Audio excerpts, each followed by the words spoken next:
45 నిహలశ్రీ.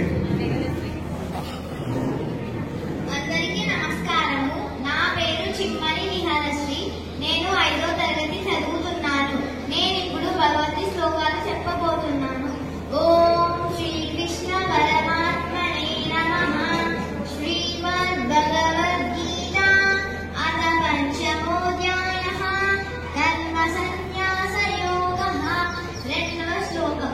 శ్రీ భగవానువాచ సన్యాసః కర్మయోగశ్చ నిష్ప్రేయసకరాముభౌ త్రయోస్తు కర్మ సన్యాసాః కర్మయోగో విశిష్యతే.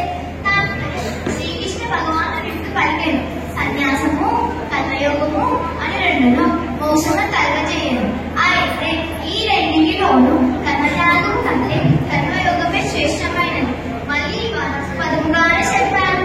ఇక్కడ సన్యాస అంటే కర్మ సన్యాసము, కర్మ సన్యాసము కర్మయోగము రెండు విషయముగానే మోక్షమిస్తాయి. జ్ఞానం చేతనే సన్యసిస్తాడు కనుక కర్మ సన్యాసం అంటే జ్ఞానము, సన్యాసం అంటే సంసారంలో విసిగిపోయి భార్య పుత్రాదులను వదిలిపెట్టి ఏకాంతంగా పెరుగుతాయని అర్థము కాదు. జ్ఞానం చేత కర్మలను వదిలిపెట్టునే నిజముగా సన్యాసం.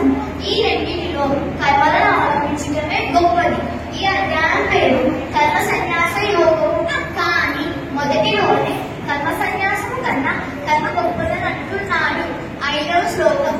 యత్సాంకైప్రాప్యతే స్థానం తద్యోగైరపి గమ్యతే ఏకం సామ్యం చ యోగం చ యపశ్యతి స పశ్యతి.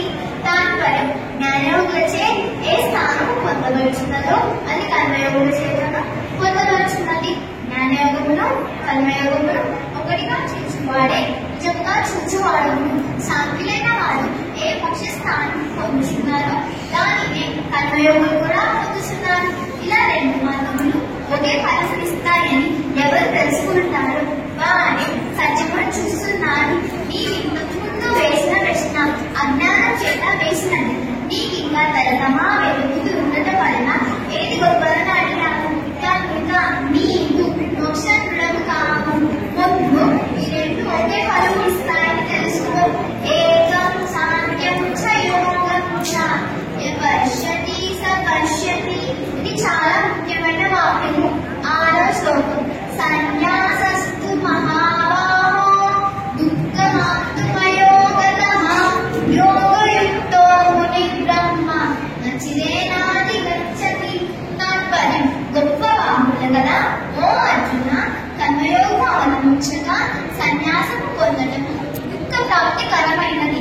కర్మయోగంతో కూడిన శీఘ్రంగా బ్రహ్మమును పొందుతున్నాడు. ఓ మహావీరుడ, కర్మలను వదిలిపెట్టి తపస్సుకు వెళ్తాననుకుంటే అది సులభము కాదు.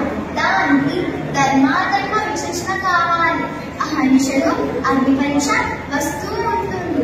అందుకే కష్టమైన దానికన్నా తక్కువ కష్టమైన దాన్ని అనుసరించు అని భగవంతుడు చెప్తున్నాడు. జీవించినంత కాలము తపస్సు చేసేవాడు అన్నము తింటున్నాడు కదా, ఆ అన్నము తినడానికి ప్రతిఫలంగా సంగమున్న కథ ఏమి చేస్తున్నాడని విమర్శించవచ్చు. ఇవన్నీ దృష్టిలో పెట్టుకొని కర్మమార్గం గొప్పదని భగవంతుడు చెప్పాడు.